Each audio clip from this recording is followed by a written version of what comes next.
തെലുങ്ക് നടി ഹേമയുൾപ്പെടെ ബംഗളൂരുവിലെ നിശാ പാർട്ടിയിൽ പങ്കെടുത്ത 86 പേര് ലഹരി ഉപയോഗിച്ചതായി പരിശോധനാ ഫലം പുറത്തു വന്നിരിക്കുകയാണ്.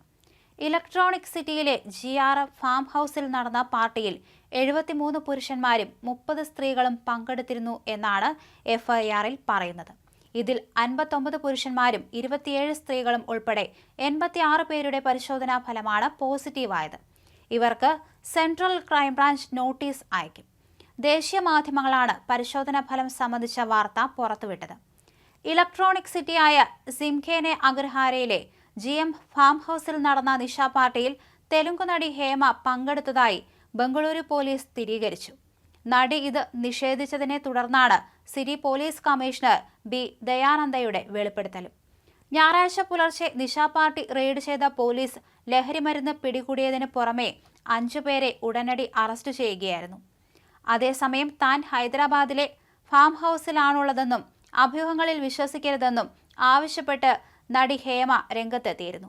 വീഡിയോയിലൂടെയാണ് അവർ ഇക്കാര്യങ്ങൾ പറഞ്ഞത്. എന്നാൽ വീഡിയോ ചിത്രീകരിച്ചത് GM ഫാം ഹൌസിൽ നിന്നാണെന്ന് പോലീസ് കണ്ടെത്തുകയും ചെയ്തു. ബംഗളൂരു പോലീസ് സെൻട്രൽ ക്രൈംബ്രാഞ്ച് സംഘത്തോട് വ്യക്തിവിവരങ്ങൾ പുറത്തുവിടരുതെന്ന് ഹേമ അപേക്ഷിച്ചിരുന്നതായും കമ്മീഷണർ പറഞ്ഞു.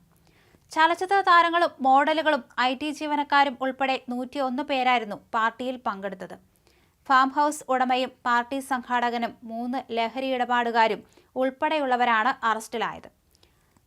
103 പേരുടെ സാമ്പിളുകളാണ് പരിശോധനയ്ക്ക് എടുത്തത്. ഇലക്ട്രോണിക് സിറ്റിക്ക് സമീപത്ത് നടന്ന ലഹരി പാർട്ടി ക്രൈംബ്രാഞ്ച് സംഘമായിരുന്നു റെയ്ഡ് ചെയ്തത്. 17 MDMA ഗുളികകളും കൊക്കൈനും ഇവരിൽ നിന്ന് കണ്ടെടുത്തിരുന്നു. മറ്റൊരു തെലുങ്ക് നടി ആഷി റോയും പാർട്ടിയിൽ പങ്കെടുത്തു. എന്നാൽ ഇവർക്ക് ഇത് ലഹരി പാർട്ടിയാണെന്നുള്ള കാര്യം അറിവില്ലായിരുന്നുവെന്ന് പോലീസ് പറഞ്ഞു. മെയ് 20 നടത്തിയ പാർട്ടി ഹൈദരാബാദ് സ്വദേശി വസുവാണ് സംഘടിപ്പിച്ചത്. പോലീസ് പിടികൂടിയതിന് പിന്നാലെ തന്റെ ഐഡന്റിറ്റി വെളിപ്പെടുത്തരുതെന്ന് പറഞ്ഞ് ഇവർ പൊട്ടിക്കരഞ്ഞിരുന്നു. അവർ വീഡിയോ ചെയ്യുകയും ചെയ്തിരുന്നു. ഇതിന് പിന്നാലെയാണ് സത്യാവസ്ഥ വെളിപ്പെടുത്തിക്കൊണ്ട് പോലീസ് തന്നെ രംഗത്തെത്തിയത്. നടി പറഞ്ഞത് പച്ചക്കള്ളമാണെന്നും അവർ വീഡിയോ ചെയ്തത് ഈ ഫാം ഹൌസിൽ ഇരുന്നു കൊണ്ടാണെന്നും പോലീസ് വെളിപ്പെടുത്തി. അതിനുശേഷമാണ് ഇവരുടെ പരിശോധനാ ഫലങ്ങൾ ഇന്ന് പുറത്തു വന്നത്. ലഹരി വസ്തുക്കൾ ഇവർ ഉപയോഗിച്ചിരുന്നു എന്ന് തന്നെയാണ് കണ്ടെത്തിയിരിക്കുന്നത്. ഇതിൽ കൂടുതൽ പേർ പങ്കെടുത്തിട്ടുണ്ടോ, ഇതിന് പിന്നിൽ വേറെ റാക്കറ്റുകൾ ഉണ്ടോ എന്ന് പോലീസ് അന്വേഷിച്ചു വരികയാണ്. ഹേമയ്ക്ക് പിന്നിൽ മറ്റാരെങ്കിലും പ്രവർത്തിച്ചിട്ടുണ്ടോ എന്നും പോലീസ് അന്വേഷിക്കുന്നുണ്ട്.